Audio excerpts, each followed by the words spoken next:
Now, most people like him, but it's cool. We can still, we can agree to disagree. You don't have to like me. It's fine. he's overcome alcohol issues and mental illness, even if he doesn't like that word. Say when you overcame that challenge, I don't think you do overcome them. I think what you do is that you change your perspective and you learn new ways of coping. It's comedian, actor, late-night talk show host Craig Ferguson on the pulse as he tours the country. If you're coming to see me on this tour, you're coming to see me. You don't come to see anyone else. There isn't a support act. It's me. Somebody said, you got to have a support act. I'm like, no. I can just suck for the first 20 minutes. Everybody gets what they need. Guys, and welcome back to The Pulse. As you know, we do this every Monday, talking to people who are doing big things in various fields, hearing their stories. Today is exciting, but it's actually a bit of a challenge. How do I interview somebody who, if you look at it, is better at my job than me? Like, we kind of sit down and talk to them about their achievements as a talk show host. Craig Ferguson is that guy as talk show host and actor and best-selling author and all good things, and apparently is also on the run doing the interview from the car. How are you, sir? I'm good. It's nice to meet you, Bill, and thank you for not revealing my location. I have a lot of different law enforcement agencies searching me at the moment. Let's just say I'm somewhere in the Ohio Turnpike area. It's tough to hide when you're kind of on tour, but we'll get to that in just a second. We all know where you're going to be, but it's true. All good. Starting with, we all try to kind of do a background with people. Yours is pretty extensive, but when people ask you to kind of start with that whole process of explaining how you got to where you are, is there a condensed version of that to start us off? Yeah, I guess there's a very simple beginning of it is that in 1975, when I was 13, I went to a Blue Oyster Cult concert in Smithtown, Long Island. I smoked a joint, and here I am. That's the really short version. I suppose, I'm kind of an autodidact. I'm a high school dropout. I'm a kind of like I have an unusual trajectory. And so it's difficult to say what happened when. I was a drummer in rock and roll bands when I was 17, 18 years old. And I fell in with show business people that I wouldn't normally have met because I'm from a blue collar background. And that kind of led me into what I'm doing now. And I think when you say someone has an extensive background, I think what you're really saying is they're quite old. I think they're quite old because most of it is background. So I believe that's what you heard. I don't think that's what I said. We're just talking about the whole, that means that they've had a lot of experiences, both positive growth. They're mature and have experienced a lot of things in life. You are very good at this. So let me tell you, I think that whole introduction about me being better at your job than you, that's not true. I think you're very, very good at this. I feel challenged. And you're only saying that because you're on the run and don't want us to reveal your location. But okay, we will roll with that. Known for a lot of different things. You talked about, you started playing in a band. You obviously are known for late night TV, multiple television shows, comedy, of course. How do you define yourself? What do you want people to know you for? I've been asked that a couple of times before, and I'll try and answer it honestly, which is I don't, it's not that I don't care. I just don't think it's for me to say how I'll be defined. How you define any other human being is how you define it. So if I'm a late night talk show host to you, then that's what I am. That's all you know. If I'm a drummer to you, then you're probably a group of about 15 people that saw me 30 years ago playing drums. But I try not to think about myself that much because I don't think that's a way to be happy. Was that deflecting the question? I'm really trying not to. I'm trying to be honest with it, but I don't define myself as anything. I do what's in front of me, and I try to have a good time. But I don't think it's deflecting the question. At the same time, it's unusual for somebody in the public eye to say I don't necessarily like talking about myself that much. I don't necessarily, want to define myself a specific way. It's not the celebrity answer. Yeah, I'm uncomfortable with the word celebrity as well, because I think that's a good word for like maybe cruises or like a cable package. But I think that the calling yourself a celebrity is a little weird, and I don't like it. It's like when people say they have followers. I think, well, you're not a prophet. You don't really have followers. I'm uncomfortable with the wording of it. I try and be egalitarian about myself as much as anyone else. So like if I'm talking to you, I'm talking to you, whether your job is big timey movie actor or your job is working in the toll booth on the Ohio Turnpike. If I'm talking to you, I'm talking to you. You don't seem like you're somebody who necessarily enjoyed the spotlight all that much. Like you were good at it, like you're doing these different things. And so it's been a career path for you. But it doesn't seem like that was like, I want to be on TV. Like, that doesn't seem like what's motivating you. No, it's not. I think if I'm honest, when I was a kid, I wanted what a lot of kids want, which is I want to be rich and famous. And I did okay, and I got a little bit famous, and it doesn't really mean much. And also, I think that if that's all you want, then what are you going to do once you get it? And I don't want that. I am a little uncomfortable in the spotlight as well. I find myself being a little evasive because I feel like I'm being asked to sell you something, and I really don't want to sell you anything, even down to selling you a ticket for a show. I'm like, if you don't want to come, don't come. It's cool. We can still, we can agree to disagree. You don't have to like me. It's fine. Going to the kind of late night TV thing, 'cause that's what a lot of people know, at least one part of what a lot of people know. Is it at all unusual to you that the just kind of comfortable sitting there talking to people, being really comfortable making it about them and not about you, was successful? I think maybe it was because I didn't know anything about late night television when I started it, and I didn't know anything about it when I was doing it, and I still don't know anything about it. I loved the job. I loved doing it. But there came a point where I thought, it's not really what I want to do with the rest of my life. When you were done, it seemed like you were kind of done. Like you were like, I'm good. I'm going to move on to the next stage of my life.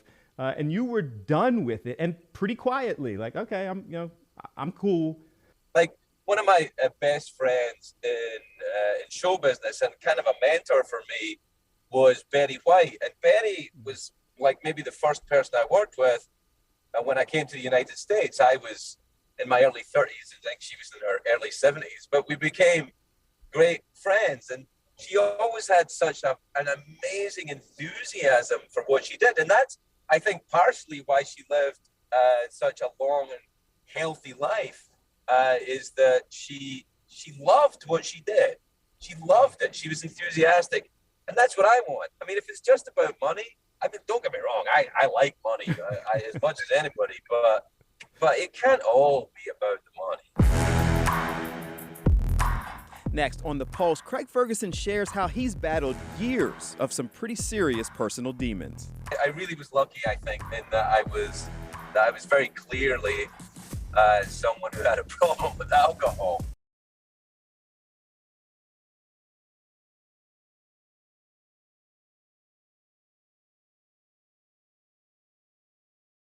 Look, we're not so bad that... Actually, yes, you're right. Well, thank you so much. That's a draw. I'm going to put it right up here, next to this thing that I can't tell you what it is. You've been very open about some of the challenges that you faced throughout the early part of your life, even really pre-career, I guess, in quotes.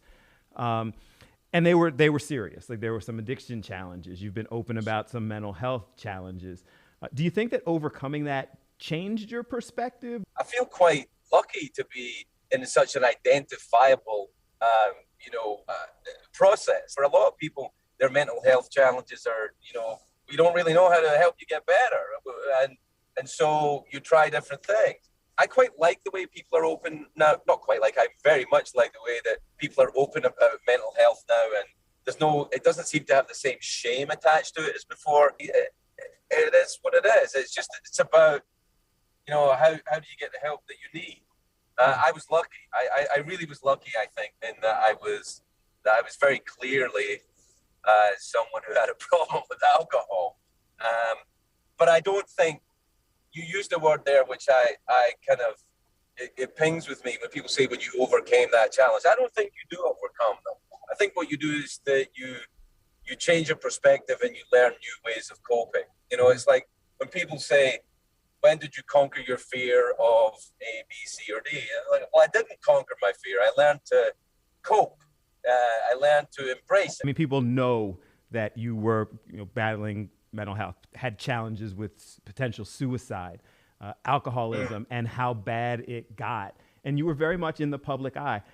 Happy that people know that and you can share that message, or ever have questions like, maybe I shared a little too much? I don't really have a problem about who I am. I don't apologize for it. I don't regret it, I guess is the short answer. I don't regret it. I'm quite comfortable with it. Touched on a lot of different things, but you're actually now back out on tour and going to be for a while. I'm in Philly, but we air all over the country, so people can check you out. You'll be in Philly September 9th. But why? Why'd you want to get back out and start doing this again? I don't know if you noticed, but the last couple of years things have been kind of quiet in the going out world. It's just road tripping. No planes, no buses, nothing fancy, no entourage. You guys are legit just road tripping and showing up and doing shows. Because all the other stuff is just distraction. And I've done it. I'm not saying I haven't done it. Of course I've done it. But this is the best way. I mean, it's because what I love to do is the job. And the job is being on stage and doing stand-up. I love doing that. It sounds like you're kind of getting in the car and just going. So are there sets everywhere you go? Or are you just telling the story of the road trip? Like, what are we going to get when we come see the show? Obviously I have. I think it would be disrespectful to not at least have some, material for the audience. But, life happens on the road and stuff happens. So if anything happens to me that day and I want to talk to the audience about it, I will, because I don't have to run it by the producer or the director or my boss or it's me. So if you're coming to see me on this tour, you're coming to see me. You're not coming to see anyone else. You're not even coming to see a support act. There isn't a support act. It's me. Somebody said, you got to have a support act. I'm like, no. I can just suck for the first 20 minutes and charge myself $1,000 a show. And then that way, everybody gets what they need. Coming up, Craig Ferguson shares his strategy on staying above this divided society. I just hate getting dragged into everybody else's argument. It's like when my mom and dad would argue, I'd go to my room.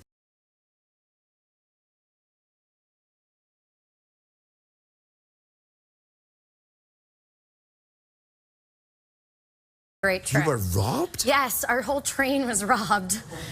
By outlaws? By Italian train thieves. They actually... This is the greatest story I've ever had. Obviously had tremendous level of success here in the United States. Talk show host as well as comedian. There's a lot to discuss and a lot of perspectives from people outside of the country and how they're viewing what goes on in the United States. I'm curious at your take as an inside outsider. Look, I'm a human being. I have opinions about things, but you don't necessarily have to know them all the time, especially if I'm just trying to make you laugh. You don't have to agree with me on anything. It's not important. It seems like, again, in society, we're going the exact opposite direction of what you want. Everyone wants everybody to know what they think about everything. And then we kind of dig in and we hate each other because we disagree on it. You're going the exact opposite direction. It's like almost like the Unity comedy tour. You're just saying it's not necessary for you to know what I think. Will enrage somebody, but you can't make everybody happy. I just hate getting dragged into everybody else's argument. It's like when my mom and dad would argue, I'd go to my room. So that's what I want to do. I'm going to my room. If you guys, once you figure it out, I'll come downstairs. Isn't it insane that I reserve the right to adjust my opinion based on having more information has now somehow become a radical thought process? Yeah, no, I kind of do it all the time. Because what is it? Winston Churchill said, if you feel the same way at 50 as you did when you were 20, you've wasted 30 years of your life. I went, oh, that's interesting. Of course, I didn't agree with Winston Churchill about a lot of things, but he had some good points as well. That's right. I don't know, what can you do? You like that quote. You're allowed to do that. We also end the Pulse with a concept of use your voice for good. Is there a specific either initiative or advice that you give to people when you hear the statement, use your voice for good? It's too big a concept because people will say, well, what's good? Some people's idea of good is different to other people's idea of good. And don't be an maybe that.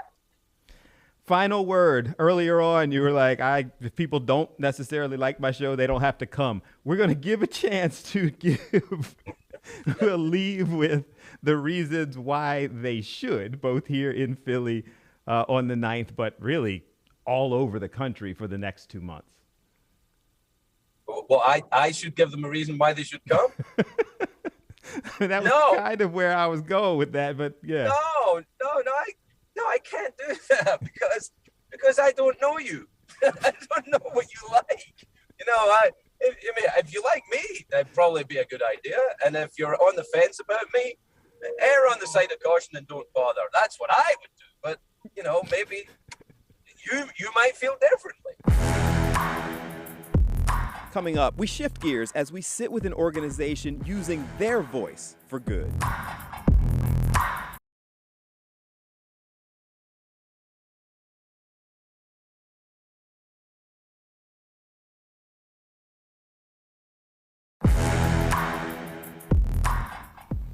Guys, welcome back to The Pulse. Now, as you know, we always focus on how people use their voice for good, make an impact, trying to improve communities. And Mike Banks with The Promise is one of those people, the executive director. Yes, sir. Tell us about The Promise. What is it that The Promise does? Sure, I'd love to. So The Promise is a public-private partnership that we have at the United Way in partnership with the City of Philadelphia and other private donors in an effort to alleviate poverty or to have fewer Philadelphians experiencing poverty in the city by the year 2025. How do you do that? I mean, that's a huge mission. This is really something that we're doing in partnership with the community, individuals and organizations on the ground that have been doing this great work for a very long time.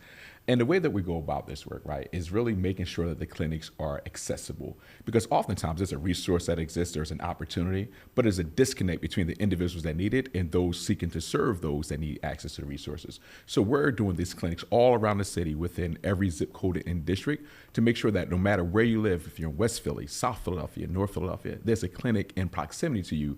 Okay, so specific clinics that are doing what? At the record clearance clinics, what we wanted to do was, in addition to serving those that have a criminal background, and the way that we're doing that is having the lawyers on site. No appointments needed. The individual shows up, they talk to the lawyer, they pull up their case, they walk them through it, they let them know this can be expunged or pardoned, let them know what their options are. But in addition to all those awesome things, Bill, we serve the whole community. So let's say we're in West Philadelphia and you're saying, well, I don't have a record, but this clinic is here. I need access to an employment opportunity. I need access to a mental health organization. Those community partners also come with us to the community to take away the stigmatization, if you will, around record clearance clinics and make sure that we're serving the whole community and not just those impacted by having a record. Pretty much any resource that you need in relation to trying to get back on your feet comes with these clinics? Yes. I was a little shocked by the numbers. Within the city of Philadelphia, there's upwards of 350,000 people in our city with a record. And when you consider that, like from a numerical standpoint, you're talking about 25% of our population experiencing this. So what that now does is disqualifies a lot of these individuals from higher wages, going back to school, getting a house or a rental, because again, everything requires a background check. And in very specific communities, it hits hardest. When you look at the data, what you quickly learn is that the individual that's often incarcerated, who's arrested, they're already experiencing poverty. What we're trying to do is make sure that if we can solve the problem of poverty, mathematically, we should be able to reduce the amount of individuals that are being incarcerated and having to go through a life cycle or lifetime of trying to overcome a mistake of the past or an incident of the past. One of my pet peeves is the very dismissive, get a job, get back on your feet. Like, why don't you just go and do something for yourself? And you have a lot of people, I'd imagine, who really want to. There's this lack of awareness of what other individuals go through, right? So let's say you're in Philadelphia. If you're in Center City, you're like, wow, this city is thriving. Look at the business corridor. Look at the cars people drive. Look how people live. There's no trash on the street, right? But then you go 2 miles in almost any direction, you see a totally different picture of Philadelphia. Those are the individuals that we're trying to help. You have convinced me. Like, how do I get on board? So I think the first stop is to really visit the website, thepromisephl.org, where you will learn a lot about not only signing up for the pledge, but also being able to hear and learn where the clinics are taking place, to hear the stories of the individuals' lives that are being touched, but to also get a true sense of what people, our neighbors, are experiencing, and we just have zero awareness of. Don't just judge them because their lives don't look like yours, because you haven't had to go through the journey that this individual has to go through. But in addition to that, like, just use your voice, right? It's one thing for United Way and a promise to use our voice, but use your voice within the community. Talk to your elected officials, talk to your family, like, make people more aware of what takes place in this city that we all love, in hopes and in an effort to try to make the city better and more equitable for everyone and not just a select few. Today, we shared stories of a couple of people who are changing people's lives. Mike Banks with the United Way, trying to help people get back on their feet. And of course, we started with Craig Ferguson with so many different stories, relatable, personable. I really enjoyed the discussion because he was real. He just kind of shared what I think a lot of us would aspire to be: carefree and positive. And remember, if you want to hear the whole interview, you can download the podcast. Any place podcasts are available. Subscribe. We'll be back again on Monday to do it all again. And until then, make sure you use your voice for good whenever you can, and have a good one.